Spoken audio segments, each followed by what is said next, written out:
When I wake up, the first thing I do is thank God for another day. Then I put my clothes on and brush my teeth. My family usually waits for me at the breakfast table. And then out the door, I go, off to start my day.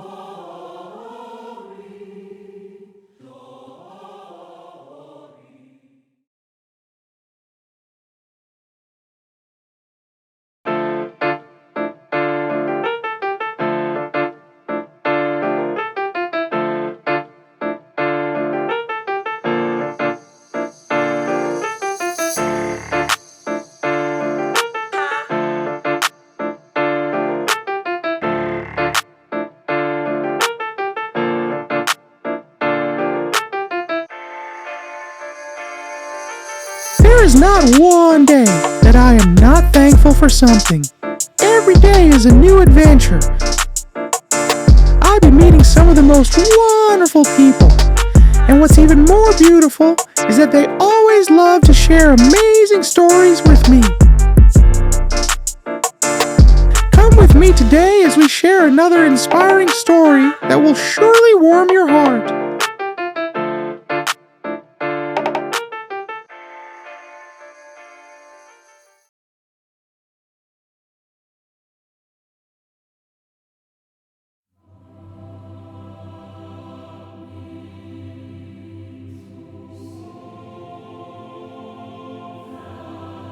Just about every Sunday, my family would attend church.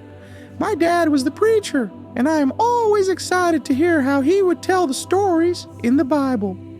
This Sunday was even more special because someone was getting baptized. After the baptism was over, I was able to meet the man who was baptized. What's up, little man? My name is Calvin.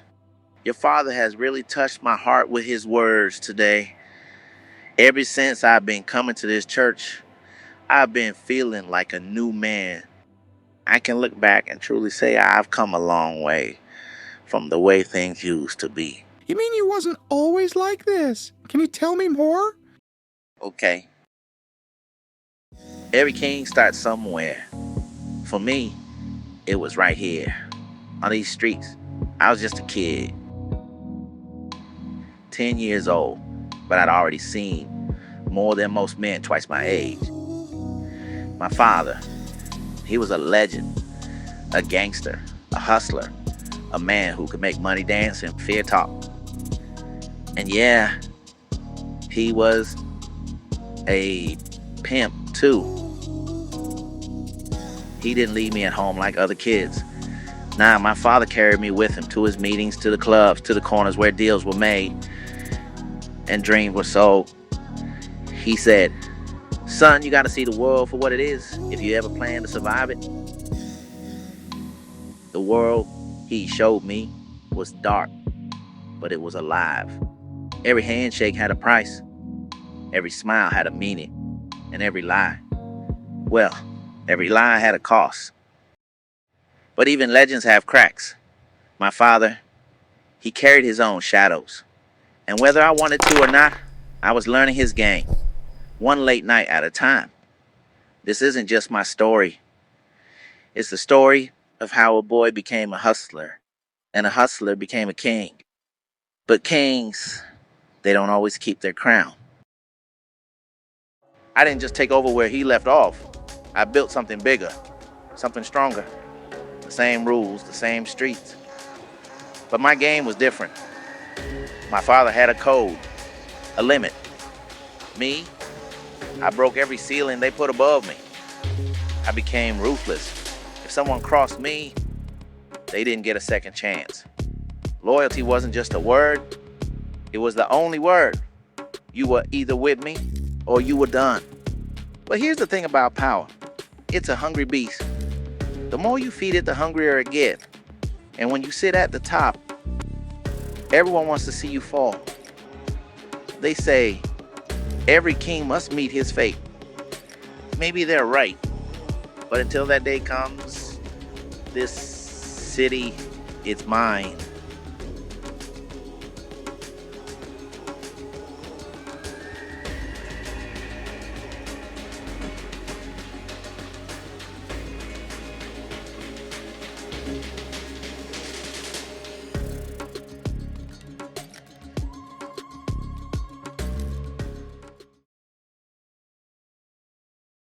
My father didn't just leave an empire, but he left enemies as well.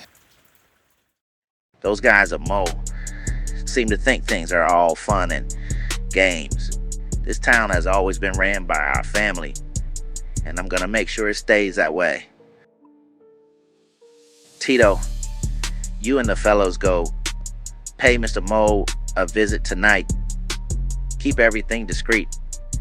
The elections are coming up, and we don't want to upset the candidate. Yes, sir. Me and the fellows will get on it right away.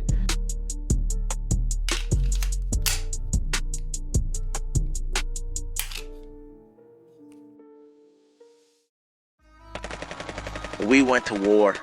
Some of their men died, and some of our men died. It all started falling apart when Mo came into the picture. Mo wasn't just any mob boss.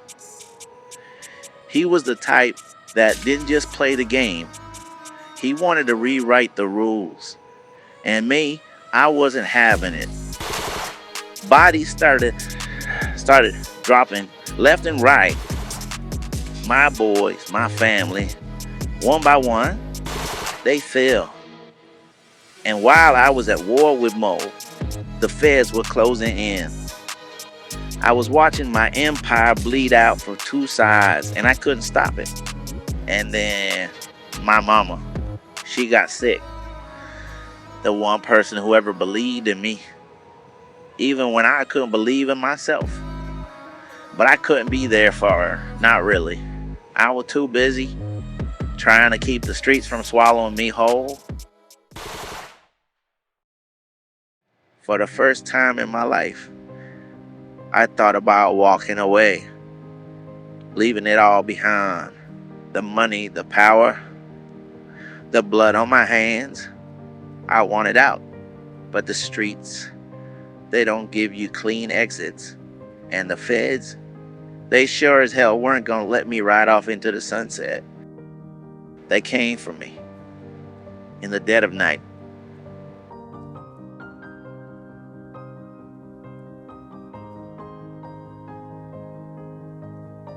The mighty king brought down to his knees. My empire, gone. My crew, scattered. My mama, buried. Prison ain't no joke. My first year was hell. Fights broke out all the time, and I had to fend myself just to survive. But no matter how hard I fought, I couldn't shake the feeling that I was losing. Not just fights, but myself. Then one day I found a Bible in the library. At first I wasn't sure what drew me to it, but something told me to pick it up. I started reading, and man, it hit me.